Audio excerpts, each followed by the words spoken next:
Hello students, welcome back to you all SST classes of RDS group of school. This video is for class 8 and today I will continue the third chapter ruling the countryside part 3 in history.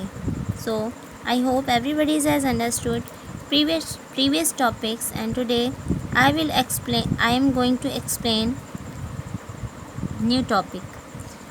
Now the topic is the Monroe system. Monroe system. The British territories in the south, there was a similar move away from the idea of permanent settlement.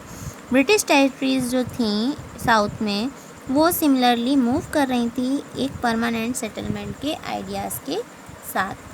The new system that was devise came to be known as the ryotwar और ryotwari system. तो ये जो new system था ये जब आया तो इसे रियाटवारी सिस्टम कहा गया. It was tried on small scale by captain Alexander Read in some of areas there were taken over the company after wars with Tipu Sultan. और इस स्मॉल स्केल के पार्ट्स जो थे बाय कैप्टन अलेक्जेंडर रीड के through in some areas इन कुछ areas को that were taken over by the company, जिसे कि कंपनी के द्वारा ले लिया गया था after the wars with Tipu सुल्तान. वार के बाद टीपू सुल्तान के साथ जब वॉर हुआ था. Subsequently developed by Thomas Munro, तब इसे थॉमस मुनरो के थ्रू डेवलप किया गया था. This system was gradually extended all over South India. ये जो सिस्टम है ये gradually all over South India में एक्सटेंड किया गया था. Read and Munro felt that in the south there were no traditional zamindars. Read और मुनरो ने ये फील किया कि साउथ के जो एरियाज़ हैं वहाँ पर कोई भी ट्रेडिशनल ज़मींदार नहीं था. द सेटलमेंट दे आर्ग्यूड, इस सेटलमेंट में उन लोगों ने आर्ग्यू किया had to be made directly with the cultivators. किसे किया argue? Had to be made directly with the cultivators. Cultivators को रियॉर्ड्स कहा जाता था. Who had tilled the land for generation, जिनके पास जनरेशन के लिए जितनी भी लैंड चली आ रही थी वो सारी डायरेक्टली इन लोगों के थ्रू बनाई गई थी. Their fields had to be carefully and separately surveyed, और इन फील्ड्स पर बहुत ही केयरफुली और सेपरेटली सर्वे किया जा रहा था before the revenue assessment was made. जब रेवेन्यू लेने का जो असेसमेंट बनाया जा रहा था उससे पहले ये सेपरेटली इसका सर्वे किया गया. Munro thought that the British, Munro का सोचना था कि जो ब्रिटिश हैं, Munro thought that British should act as paternal father figures protecting the rights under their charge, कि उन्हें इस पैटर्नल फादर के थ्रू इसे प्रोटेक्ट करना चाहिए. द रियॉर्ड्स अंडर देयर चार्ज, और उसे उन रियॉर्ड्स के अंडर देयर चार्ज पर प्रोटेक्ट करना चाहिए. ऑल वॉज नॉट वेल, कुछ भी ठीक नहीं था. With in a few years after the new system, कुछ सालों बाद एक नया सिस्टम्स आए पर इम्पोज. इट वॉज क्लियर, जो सारे क्लियर थे. क्या?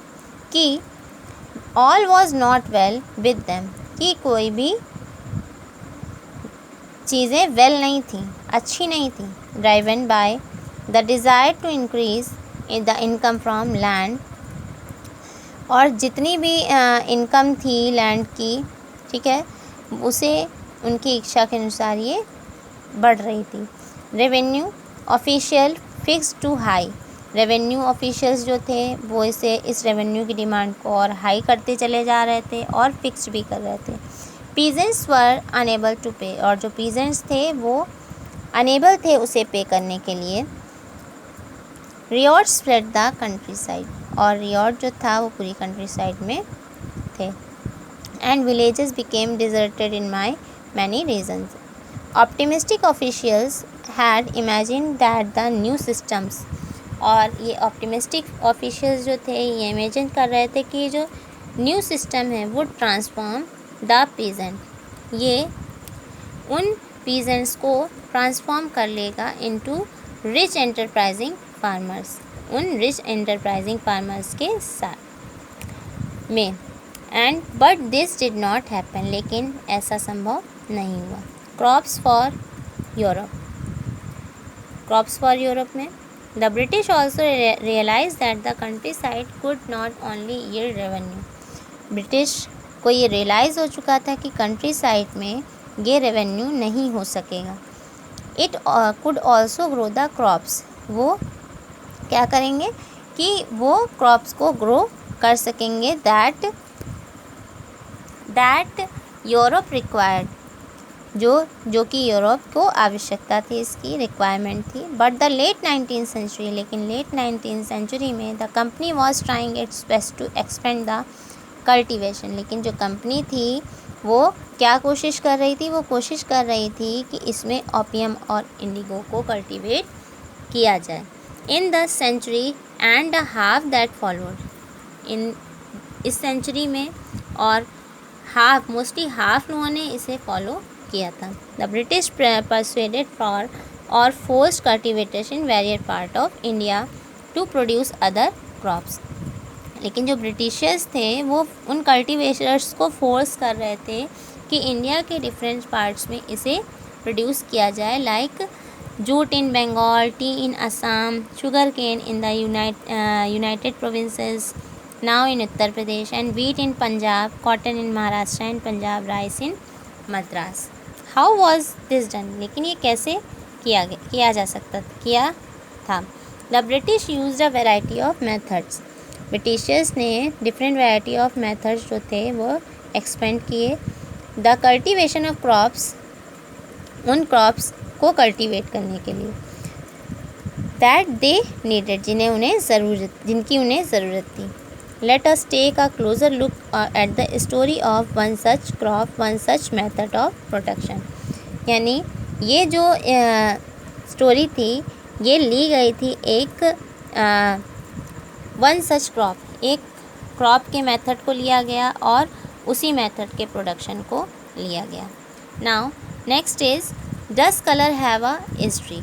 आप देखिए ये जो कलर है ये भी एक हिस्ट्री है। फिगर नंबर 5 और 6 आर 2 images.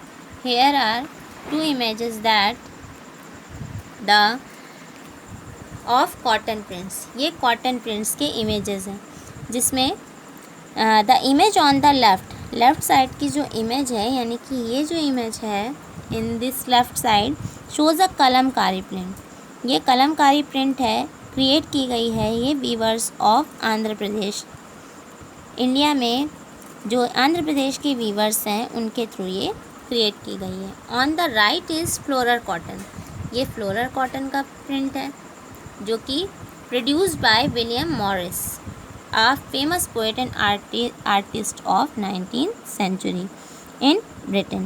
तो ब्रिटेन के ये विलियम मॉरिस आर्टिस्ट थे और साथ ही फेमस पोएट भी थे 19th सेंचुरी के, जिन्होंने कॉटन प्रिंट को डिज़ाइन किया था और प्रोड्यूस किया गया था।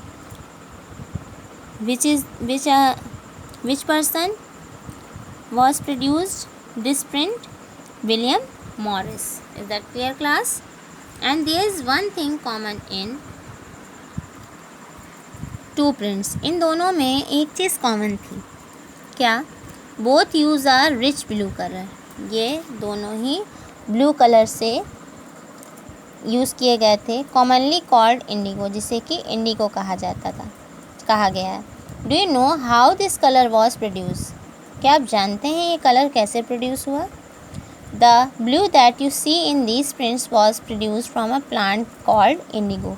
ये जो ब्लू कलर आप देख रहे हैं ये प्रिंट प्रोड्यूस किया गया है इंडिगो प्लांट से, जिसे हम एक प्लांट है जिसे हम इंडिगो कहते हैं, ये उसी से निकला है। It is likely that the blue die used in Morris prints in 19th century Britain was manufactured by indigo plants cultivated in India। Likely that इसे बहुत इस ब्लू डाई का यूज़ जो किया मॉरिस ने प्रिंट में 19th सेंचुरी में, और इसे ब्रिटेन में मैन्युफैक्चर किया गया और इंडिगो प्लांट्स कल्टीवेट किया जाता था इंडिया में। For India was the biggest supplier, India उस टाइम पर ये बिगेस्ट सप्लायर था of Indigo in the world at time. I think everybody has understood this topic. All is not well and crops for Europe. So I will explain next topic from tomorrow, why the demand for Indian indigo and British turns to India. Is that clear, class? Okay, now read next topics carefully. Thank you and have a nice day.